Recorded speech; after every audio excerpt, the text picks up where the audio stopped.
तो दोस्तों, यह कहानी एक छोटे से गांव की सच्ची घटना है। दोस्तों, दो भाई बहन थे। जो बहन थी उसका नाम रूपा था और जो भाई था उसका नाम पंकज था। पंकज और रूपा दोनों का घर अगल बगल में ही था और दोनों चचेरे भाई बहन लगते थे।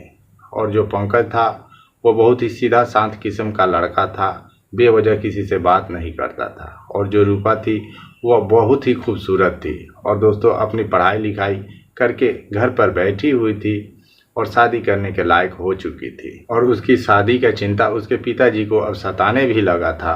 और दोस्तों, उसका जो पिताजी थे एक गरीब किसान थे, घर पर ही खेती बाड़ी करते थे, फसल उगाते थे और यही सब करके अपना घर का खर्चा चलाते थे। रूपा का कोई अपना भाई नहीं था, जो कुछ था वह पंकज ही था। और दोस्तों, पंकज भी अक्सर रूपा के घर पर जाया करता था और जो कुछ काम होता था तो वह कर दिया करता था। रूपा के पिताजी भी पंकज को अपना बेटा की तरह मानते थे और पंकज भी रूपा के पिता को खूब इज्जत सम्मान देता था। और दोस्तों, रूपा जब भी रात में अपने घर पर कोई अच्छा सा खाना पकाती थी तो वह पंकज के घर पर लेकर चली जाती थी पंकज को खिलाने के लिए, क्योंकि दोस्तों जो रूपा थी वह पंकज को मन ही मन पसंद करती थी। और जो पंकज था वह भी रूपा को खूब मान दुलार करता था। जब वह रोज शाम को बाजार जाता था तो बाजार से रूपा के लिए बहुत सारी मिठाइयाँ और चॉकलेट लेकर आता था और रूपा को खाने के लिए देता था। लेकिन जो पंकज था उसे यह मालूम नहीं था कि जो रूपा है उसे पसंद करती है। दोस्तों, फिर इसी तरह से एक दिन की बात है, जो रूपा के पिताजी थे उनको एक लड़के के बारे में पता लगता है। दोस्तों, जो लड़का था वह पंजाब के एक कंपनी में काम करता था। उसका नाम उमेश था और उमेश भी शादी करने के लायक हो गया था और वह रूपा के गांव का बगल का ही रहने वाला था। फिर दोस्तों, जो रूपा के पिताजी थे वह उमेश के बारे में पता लगाकर एक दिन उसके घर पर चले जाते हैं देखने के लिए। उस समय जो उमेश था वह पंजाब से घर पर आया हुआ था। जब वह जाते हैं और जब उमेश को देखते हैं तो उमेश उनको पसंद आ जाता है। फिर रूपा के पिताजी उमेश के माता पिता से उमेश और रूपा के शादी के बारे में चर्चा करते हैं। उसके बाद जो उमेश के माता पिता थे वे लोग भी बात मान जाते हैं, राजी हो जाते हैं। फिर दोस्तों, हंसी खुशी से उमेश और रूपा की बहुत धूमधाम से शादी हो जाती है। उसके बाद जो रूपा थी वह अपने पति के साथ ससुराल चली जाती है। उसके बाद दोस्तों, जब रूपा पहली बार अपने ससुराल जाती है तो जो उसका पति था उमेश, वह उसके साथ मात्र 10 दिन बिताकर फिर वापस पंजाब कमाने के लिए चला जाता है। उसके बाद रूपा अपने ससुराल में बिल्कुल अकेली पड़ जाती है। वैसे तो रूपा के सास ससुर भी थे, लेकिन जो सास ससुर थे उनका कुछ व्यवहार सही नहीं था। अक्सर जो रूपा की सास थी जब भी रूपा को देखती थी तो बोलते रहती थी, कहती कि घर में यह काम नहीं हुआ है तो वो काम नहीं हुआ है। दोस्तों, तमाम तरह की ऐसी रूपा के अंदर खूबियाँ निकालते रहती थी और रूपा जो थी अपने सास से एकदम परेशान रहती थी। और दोस्तों, एक दिन तो हद हो गया। जो रूपा की सास थी वह रूपा को बोली कि चलो खेत में काम करना है, काम बहुत है। तो जो रूपा थी वह खेत में काम करने जाने से मना कर देती है, कहती है कि मैं अभी नई नवेली दुल्हन हूँ और मुझे अभी ससुराल में आए 20 दिन ही हुए हैं और मैं भला कैसे खेत में जा सकती हूँ काम करने के लिए। जिस पर दोस्तों गुस्सा होकर जो रूपा की सास थी वो रूपा को थोड़ा मारपीट देती है, जिस वजह से रूपा जो थी वह गुस्से में आकर मायके चली जाती है। और दोस्तों, जब वह मायके आ जाती है तो रूपा अब मायके में ही अपने माता पिता के साथ रहने लगती है। और जो भी गांव के लोग थे वे लोग जब भी रूपा को देखते थे तो कहते थे कि अभी तो इसकी शादी हुई है और इतने जल्दी यह मायके में क्या करने के लिए आ गई, क्या इसका पति इसको पसंद नहीं करता है।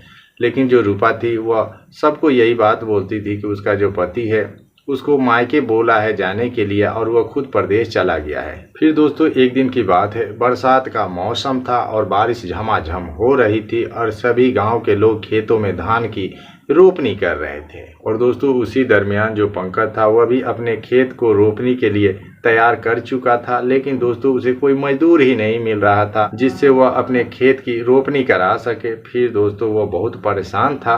तब तक दोस्तों जो रूपा थी वह पंकज के घर पर आती है उसका हालचाल जानने के लिए।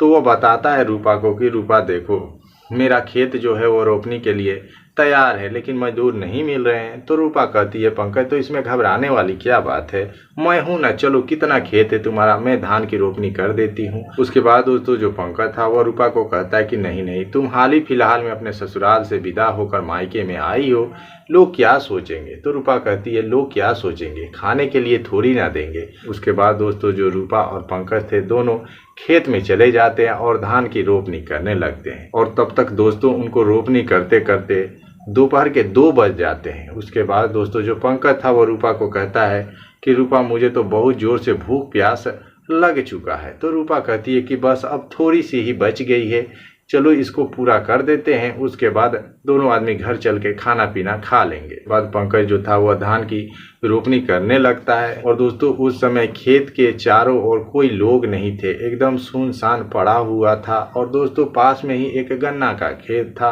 और दोस्तों उसी दरमियान जो रूपा थी उसकी अचानक से मन बदल जाता है और दोस्तों वह पंकज की ओर देखने लगती है। उस समय जो पंकज था वह अपना धान की रोपनी करने में व्यस्त था। फिर दोस्तों जब पंकज का नज़र रूपा पर पड़ता है तो देखता है कि जो रूपा है वह इत्मीनान से उसको देख रही है। तो वह रूपा से कहता है कि क्या बात है रूपा, क्यों देख रही हो। तो रूपा उसको गन्ने की खेत की ओर इशारा करती है और चलने के लिए बोलती है। उसके बाद जो पंकज था वह रूपा के इस इशारों को समझ नहीं पाता है कि रूपा आखिरकार क्या कहना चाहती है। फिर दोस्तों रूपा धान की खेत से निकलकर धीरे धीरे गन्ने की खेत में चली जाती है। उसके बाद जो पंकज था वह भी पीछे पीछे चला जाता है उसी गन्ने के खेत में। और दोस्तों जब जाता है तो रूपा पंकज से कहती है कि पंकज मैं तुम्हें कुछ बताने के लिए यहाँ पर बुला कर लाई हूँ।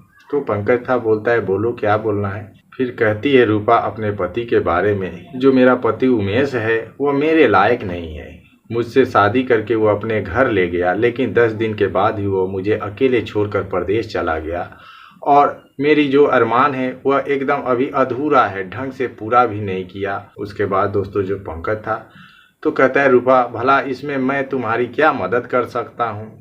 तो रूपा कहती है पंकज से कि पंकज तुम्हें आज तक शायद इस बात का पता नहीं होगा कि मैं तुम्हें बहुत पसंद करती हूँ। जब मैं कुंवारी थी और जब भी मैं तुम्हें देखती थी तो ना जाने तुम्हें देखकर मेरे मन में बहुत सारे अरमान जग जाते थे, लेकिन मैं खुलकर तुम्हें आज तक कभी बताई नहीं थी।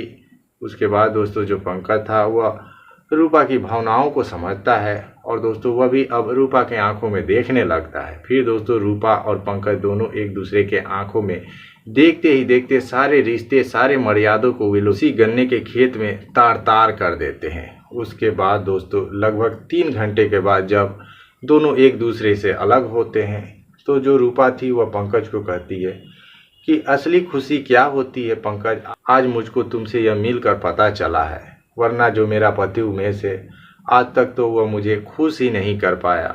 उसके बाद जो पंकज था वह रूपा को अपने बारे में बताता है, कहता है कि रूपा मैं आज से पहले किसी लड़की की ओर नज़रें उठाकर नहीं देखा था, लेकिन आज तूने मेरा सारा अरमान पूरा कर दिया, तुमसे मिलकर मुझे बहुत अच्छा लगा।